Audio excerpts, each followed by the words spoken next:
Less than 24 hours after the Toronto Maple Leafs lose Game 7 to the Boston Bruins, we get a quote from Matthew Tkachuk about the Leafs.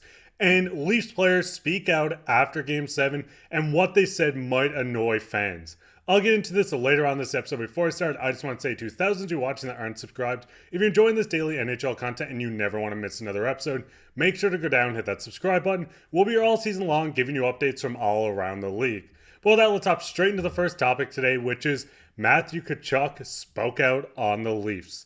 Now, obviously, Matthew Tkachuk, who's going to be facing the Boston Bruins in the second round, had a quote during his presser today.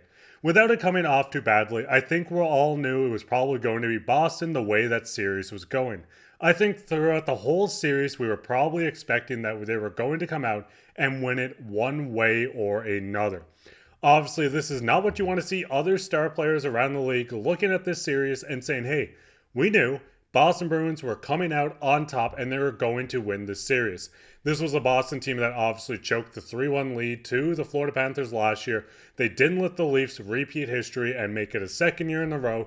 And it seemed like Matthew Tkachuk just knew, and like he said, he knew the Boston Bruins were going to be victorious and come out to face them in the second round. Now, obviously, when you do look at the playoffs, the Leafs lost in 7 games to the Boston Bruins. A lot of fans aren't happy about this. I'm not happy about this. No one's happy other than Boston fans and what seems like the entire rest of the NHL other than Leafs fans.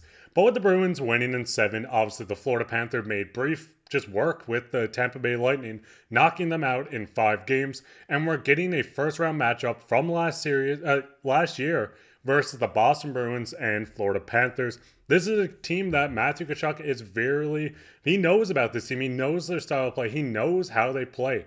This is a team, like I said, that lost a 3-1 lead to the Florida Panthers just last season. Seen the quotes of Matthew Tkachuk coming out and saying, hey, we knew they were going to win all along. Everyone knew about this. They were going to come out and win one way or another. This doesn't sit good with me. Not that it doesn't sit good with me because Matthew Tkachuk says this. We know how he plays. We know he's a pest. He does this. He gets in teams' head.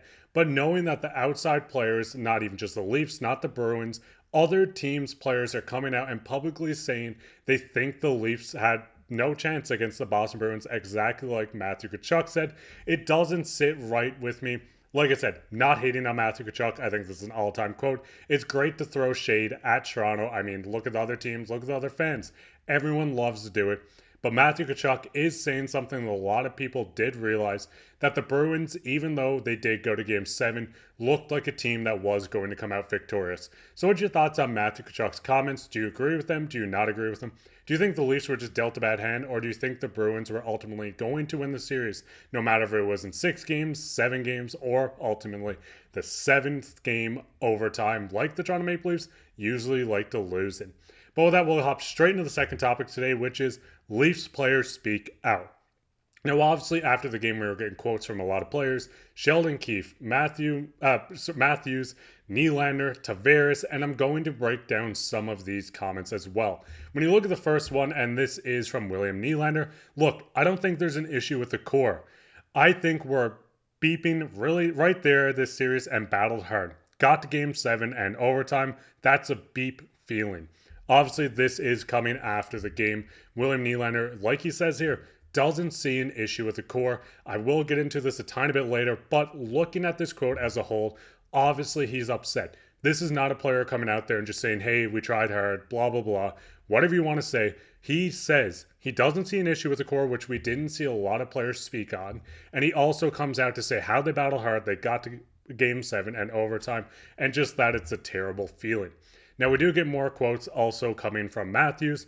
We've been through a lot together. We haven't quite gotten over the hump, but through the years you grow and we became extremely close. This is a quote which I'm not going to say I hate, but it seems like a very stereotypical end of the season, end of the playoffs kind of quote of, hey, we tried hard. This team's good. I like this team. We're built. We like it. Blah, blah, blah. This is not a great quote. This is not holding yourself accountable in this matter. Matthews, like I said, I'm not going to look at him and say, hey, he did nothing wrong, or hey, he did everything wrong. Obviously, the fans want more, and coming out, taking accountability, maybe putting your foot down saying, hey, I wasn't where I should have been. I was injured. This isn't how this should have went. Fans shouldn't be happy.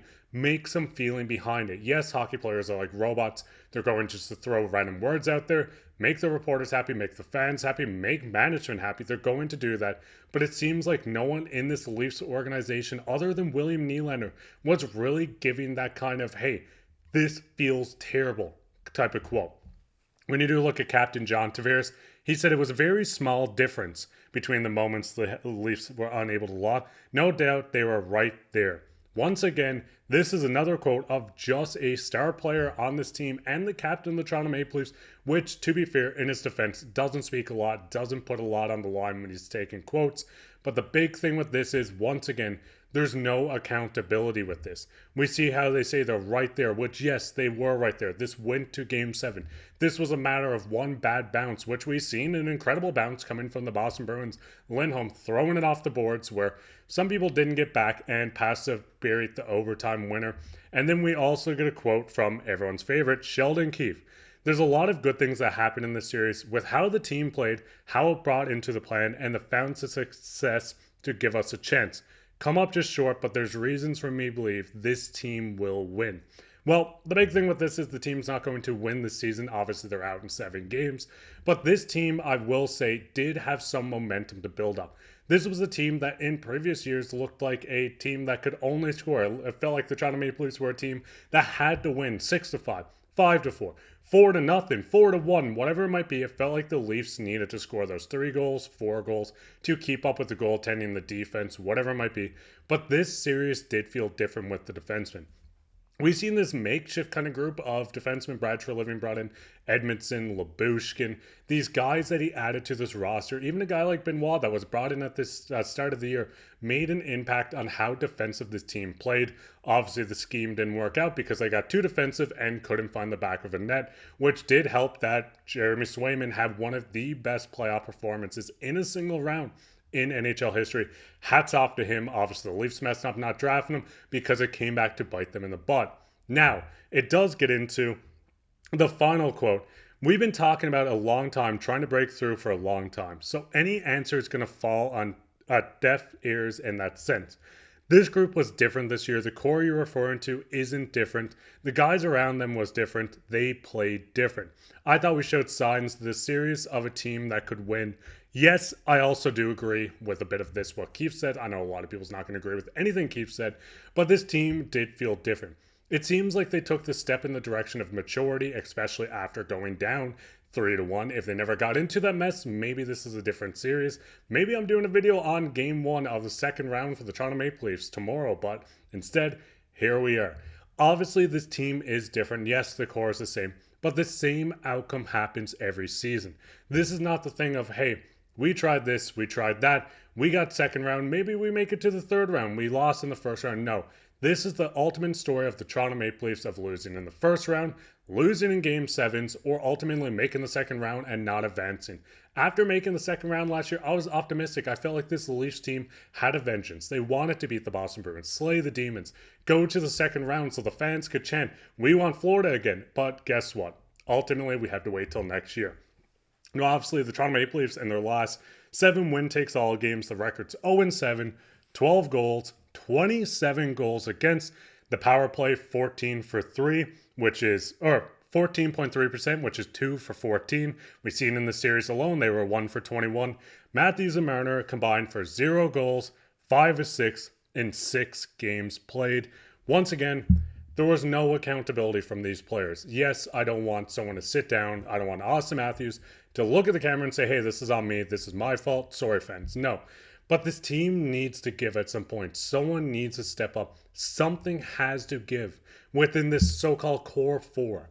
They need to do something to fix this, if that's a matter of a new coach, moving one of these players out, reshaping the entire team, let Brad Treliving take over the president role, the general manager role, assistant, the coach, or whatever it might be.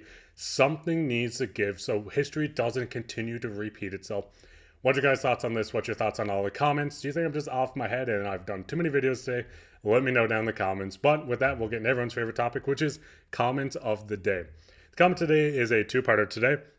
We see Roy Anderson say, why are these coaches helping Monty and the Bruins out?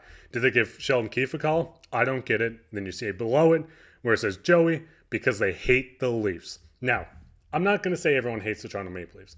We'll say we did see videos in the past of Mark Scheifele saying, hey boys, nothing feels better than beating the Toronto Maple Leafs. We see, like I said, Matthew Tkachuk coming out and saying, hey, we knew the Bruins were going to win.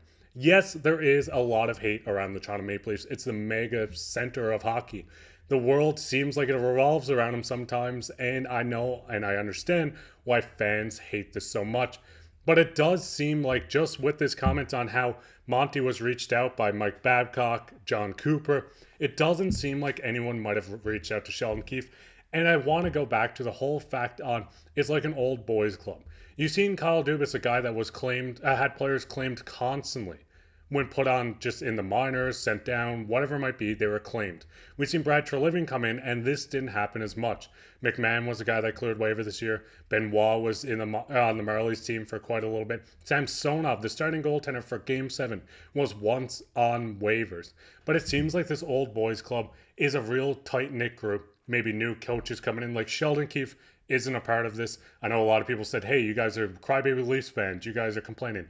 I'm not complaining at all. I was kind of just speaking on how it was hilarious that Mike Babcock came from the ashes to finally help the Toronto Maple Leafs in a Game 7, but it just happened to be against them, where he helped the Boston Bruins. And John Cooper, who obviously wasn't happy with the Leafs advancing to the second round last year over them, also reached out to help. But that'll be it for this episode of Hat Trick HQ. If you enjoyed this episode, make sure to go down and leave a comment. You could be featured on the next episode as comment of the day. While you're down there, share this with friends, leave a like, subscribe, whatever you want to do. Till next time, take care.